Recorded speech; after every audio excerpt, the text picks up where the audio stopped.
Hi, my name's Kyle and this is Track by Track, music reviews, news, and commentary.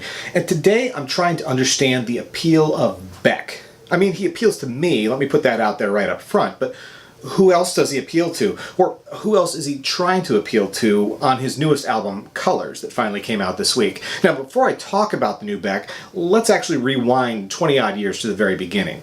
Beck's major label debut was 1994's Mellow Gold. I was managing a record store when the album came out, and I have to say it didn't really click for me.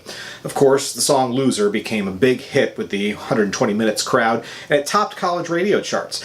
I didn't really get on board with Beck until Odelay came out in 1996. I thought that was a great album, a real classic, and I'd probably rate it in my top 100 albums of all time. I've been a Beck fan ever since, but not necessarily a diehard one. I've liked everything that he's released over the past 2 decades, but other than a few albums, I don't find myself revisiting much of his discography very often. Oddly, I probably listen to Midnight Vultures more than any of his albums. I really love the energy of that album and how musically adventurous it is. It's a sort of a pick-me-up album in a weird way. In recent years, I've also found that Morning Phase is an album I go back to quite a bit. Now, I'm not sure if an album could possibly be more opposite of Odelay or Midnight Vultures than Morning Phase is. But the thing is, as an album, and I really mean an album as a whole, Morning Phase really works. Now, there was all this controversy when it won the Grammy for Album of the Year in 2015. I won't debate whether or not, Beyonce got robbed, but I do think that Beck's nomination was well-deserved. But part of what probably made that Grammy win so bewildering was how unusual Morning Phase really was. Not only did it sound nothing like any of the other nominees, it also sounded nothing like anything casual listeners had heard from Beck before. Now, I'm sure many music fans that checked out the album after the Grammys were left scratching their heads. Isn't this the guy that sang Loser, or Where It's At, or that Haircut song? Never mind the fact that Morning Phase was sort of a companion album to Sea Change. That was an album that only true Beck fans ever really listened to. Of course, if you'd been following Beck for a while, you knew he was a musical chameleon. From album to album, you never really knew what to expect. His output spans practically all genres. But among his fellow Grammy nominees, Beck was clearly in a genre all by himself. To be honest, I was happy that he won. But I'd been a quote-unquote fan for almost 20 years. Compare that to the other nominees, Beyonce, Pharrell, Ed Sheeran, and Sam Smith. None of those artists can match the length of Beck's career. Only Beyonce comes close if you include her time with Destiny's Child. But to go back to the question that I posed at the beginning of this video, who does Beck appeal to? And I think the answer to that question is predominantly Gen Xers. Now that's in contrast to the audience those other Grammy nominees appeal to, which is mainly millennials. Now, obviously, music taste and popularity isn't restricted to any specific generations, but there's no doubt that, say, Gen X is not the target audience for the new MTV TRL reboot. And what Grammy-nominated artist appeared on the first episode recently? Ed Sheeran. So now Beck the Chameleon is back with his follow-up to Morning Phase, and unsurprisingly, Colors sounds absolutely nothing like that album, or pretty much anything else he's done before. But what it does sound like is a lot of other music that's been released over the past few years. In contrast to the decidedly mellow vibe on Morning Phase, Colors is very much trying to be a party album. And it was pretty clear that that's what we should expect based on the singles that were released from this album over the past couple of years. Any one of them could have easily fit onto a playlist alongside recent tracks by Arcade Fire, Phoenix, Foster the People, or even perhaps Churches or Paramore. And that kind of brings us back to the other question I posed earlier, and that's, who else is Beck trying to appeal to with this album? And I think the answer to that is clearly a younger generation. If Morning Phase was an album for Generation X, Colors is trying to be an album for millennials. But does it work? Do millennials even care about Beck? Now don't get me wrong here, obviously there's plenty of millennials that like Beck, and I'm not suggesting that they shouldn't. That's like saying that you can't like the Beatles if you're not a baby boomer. But I do believe that the core of Beck's audience is older.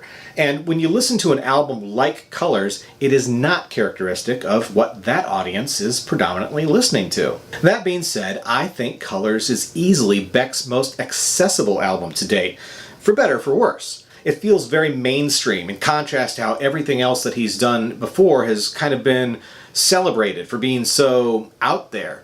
I mean, it's hard to call someone as successful as Beck a cult act or to say that they have a cult following, but he's kind of built his career around that kind of outsider vibe. So what's up with Beck on Colors? Now, I can see how some fans may be disappointed in this album or might think he's selling out to whatever's popular now. It's easy to feel that sense of, I don't know, entitlement if you've been a fan for a long time. I want to put those kind of feelings aside, though, and kind of just accept Colors for what it is. This is Beck in 2017. Deal with it.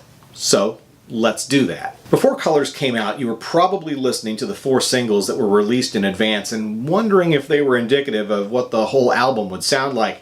And the answer is yes. You know, I've been critical of other artists in some of my other reviews for lack of coherence on their albums, and that's never been a problem for Beck before, and it isn't one now either. Everything on Colors sounds like it all fits together to make a complete and true start-to-finish album. Things kick off with the title track, which sets the party mood right away. There's a strong 80s vibe to this song, made all the more prominent by the synthesized pan flute accents over the driving dance beats. The party keeps on rolling in Seventh Heaven, but here the synths feel a bit more modern, paired with shimmering guitars. I mentioned bands like Foster the People and Phoenix earlier, and this track really feels like it could be from either of those acts.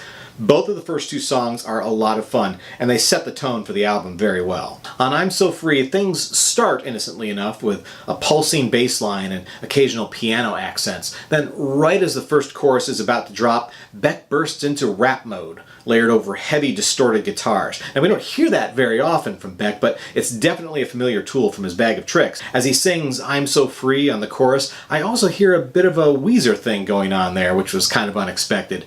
Lyrically, this isn't a deep song. On the bridge, a female vocal sings, "Nobody's gonna keep me down, gonna do what we want."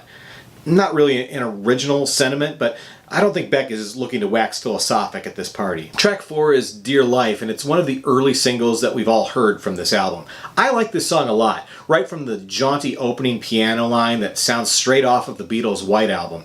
Even the guitar accents are Beatlesque, and as the song ends, we get Beach Boys-style harmonies, and call me crazy, but a hint of Usher's 2004 hit Yeah. On No Distraction, we hear what it would sound like if Beck was the frontman for the Police. It's not as blatant as when Bruno Mars did it a few years ago on Locked Out of Heaven, but it's still undeniable. It's a cool track with a strong 80s vibe again. As we cross the halfway point, we get a triple play of early singles, starting with Dreams. This song was actually our first glimpse at Beck's new direction back in 2015, and as a one-off single, it was surprising to hear something so different from what had won a Grammy a few months earlier. It would be a year before the next single, which is the next track on the album. Wow is one of the more mellow tracks on Colors, and that's saying something. Now, it may sound ridiculous to say, but this totally sounds like a Flight of the Conchords song, especially on the second verse, where Beck's singing is a dead ringer for Jermaine Clement. I could even hear those lyrics in a Conchord song. Now we're pissing in the wind 'cause it's so pine fresh. I mean, come on. And the singles trilogy ends with Up All Night. For me, this song feels the least like Beck and the most like, I don't know, everybody else. I don't know that that's a bad thing necessarily. It's well done, and plenty of modern acts could learn a thing or two here.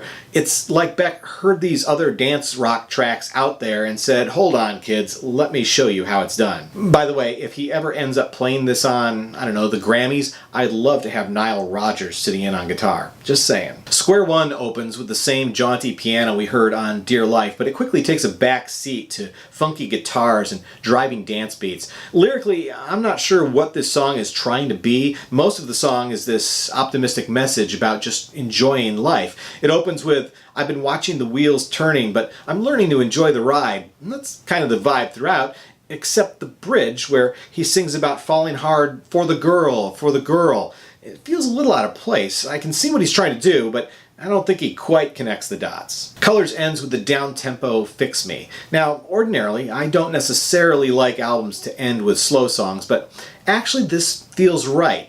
It's like the party's over, the lights are on, and it's time to go home. Down-tempo doesn't mean downer, though. The feeling on this song is as upbeat as the rest of the album.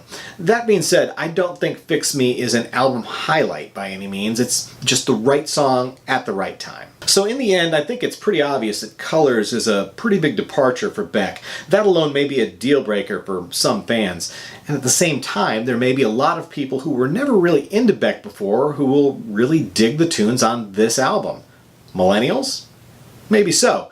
And you know, I don't think the slow rollout of singles was intentional, but it may have been to Beck's advantage. It gave the old fans time to ease into the new sound before the album dropped, and for the new fans, it helped them to see where Beck 2017 could easily fit in today's musical landscape. As for me, Colors certainly isn't my favorite Beck album, but I have to admit that I do enjoy it quite a bit. It's a ton of fun, and the production and performances are great too. I think it has a strong replayability for me, similar to Midnight Vultures. When I need that kind of vibe, that kind of energy, Colors will hit the spot. So this Gen Xer is giving Colors by Beck an X rating of 7. That being said, I'll be ready for something different on his next album. Once again, my name's Kyle, and this has been Track by Track, music reviews, news, and commentary. If you like what you see, please be sure to click the old thumbs up icon, and of course, be sure to click subscribe, because true music fans always want new releases the day they come out. Thanks for watching, and I'll see you next time.